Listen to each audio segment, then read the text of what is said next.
Nous savons ce que la vie nous réserve, mais nous ne pouvons présager ce qu'il adviendra. Il y était préparé. Ils en avaient parlé ensemble à maintes reprises, et jamais il aurait cru atterrir sur les champs lointains de son passé.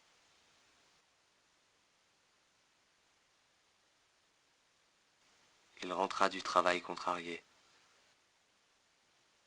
Cette humeur allait s'inverser, remplacée par la surprise qui l'attend.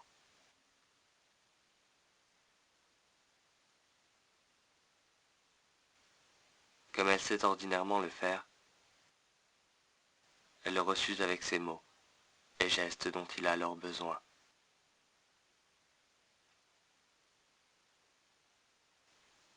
Patiemment, ils ont attendu ce moment.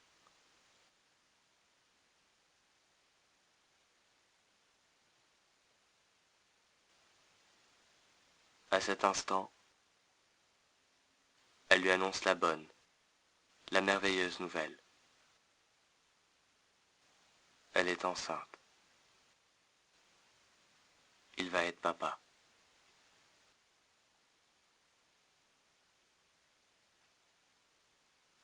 À ce moment-là où il vit la sérénité de devenir père, soucieux de faire de son mieux pour son enfant, il ne s'attendait pas à voir son idéal d'adolescence et de jeune adulte revenir tambour battant. Au départ, c'était comme un passe-temps, de se remémorer les étapes de sa vie, d'une vie. Progressivement, cela devint de plus en plus intéressant, et il s'y employa plus sérieusement.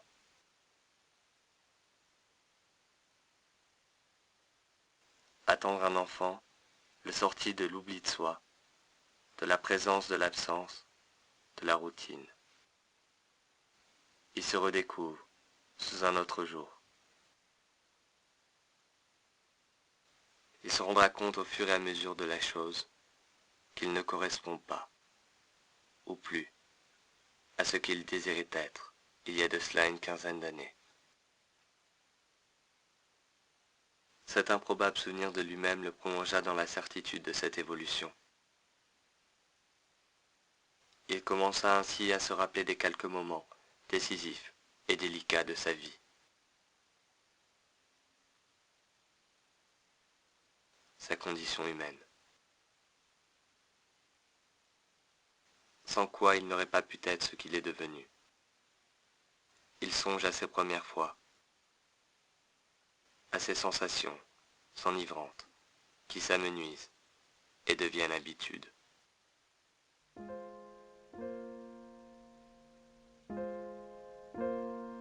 Les êtres, sensibles, sont influencés par leur environnement dès leur plus jeune âge.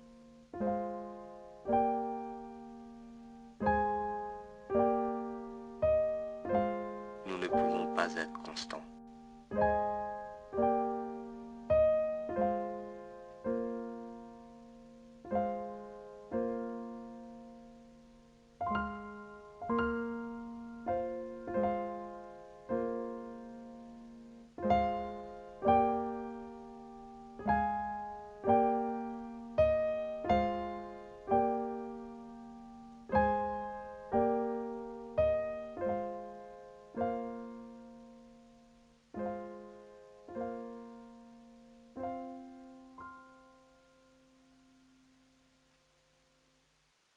Ce matin, il comprit que cette part déterminante de lui-même, qu'il avait subrepticement mise en biais, avait été son intérêt pour les choses humaines.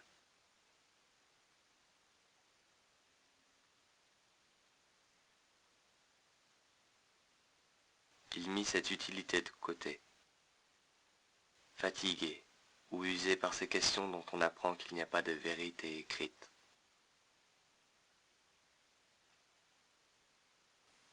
Se plonger dans le passé, le vécu, est dès lors une énigme de numéros et de clés.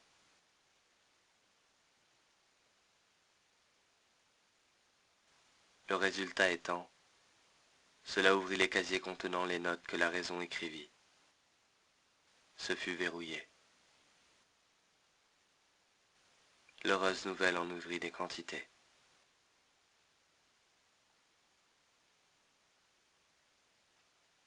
Il s'est fourvoyé sur son plan moral et de son intégrité, le rendant asymétrique. Il y aurait comme une attraction naturelle qui le poussa à se dévier de l'orientation qu'il souhaitait emprunter. Et cela le prend à cœur de chercher comment et pourquoi il s'est éloigné de son équilibre. Par la force de nos conditions d'existence, il choisit innocemment de privilégier, d'abord en partie, pleinement ensuite, sa vie professionnelle, sa subsistance.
Nos sens sont terminés de se développer,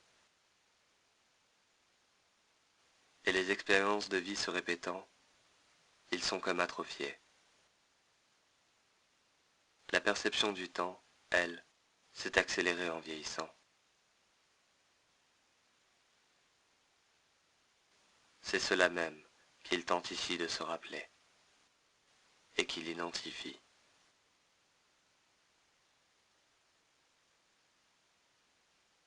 Nous passons le plus clair de notre temps à nous ajuster aux particularités.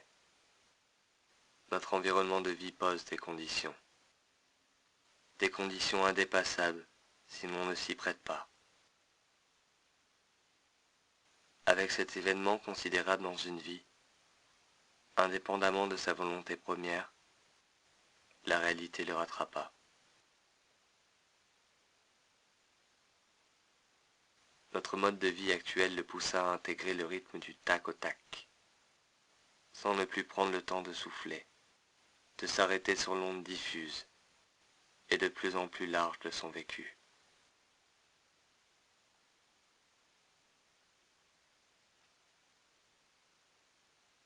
Malgré sa disposition à s'interroger, sa vie conjugale demeure bien heureuse.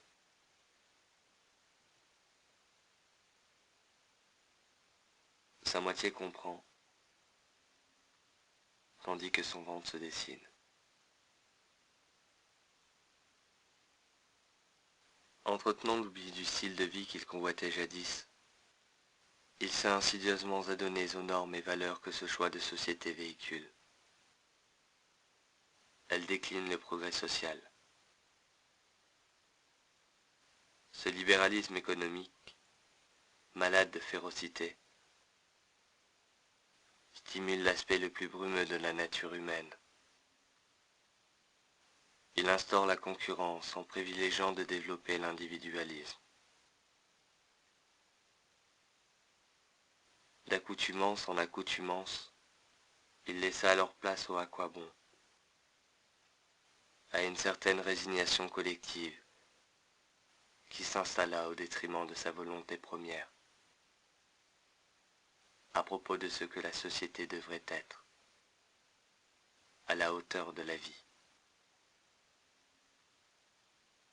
Mais le souci de l'humain résiste, et l'empathie subsiste.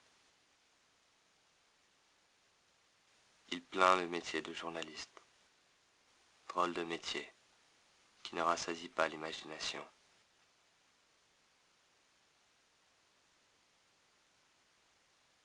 Il songea à l'adolescence, où les sens sont encore en éveil, et où sa conscience vibrait d'invraisemblables perceptions.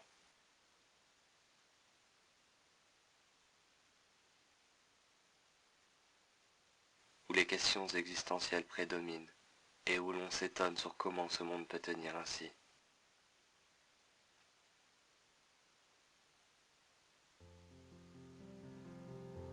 Il fallait vivre. Et la vie exige que nous appréhendions les choses à nos besoins. Celui de profiter pleinement de la vie. La mécanique de la sélection se met ainsi en marche. Nous concentrons notre attention sur les choses pratiques qu'elle s'applique à pérenniser.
En cette fin de journée, après avoir durant ces quelques semaines bougé les lignes, il eut l'implacable envie de se poser et de les écrire, de garder une trace inestimable de cette période, au risque d'être en retard pour le restaurant. Qu'adviendra-t-il à l'avenir de ce retour réflexif? Et conclut sur cette note confiante. Si j'étais vraiment habitué, je ne me plaindrais pas. Il est temps de bouger.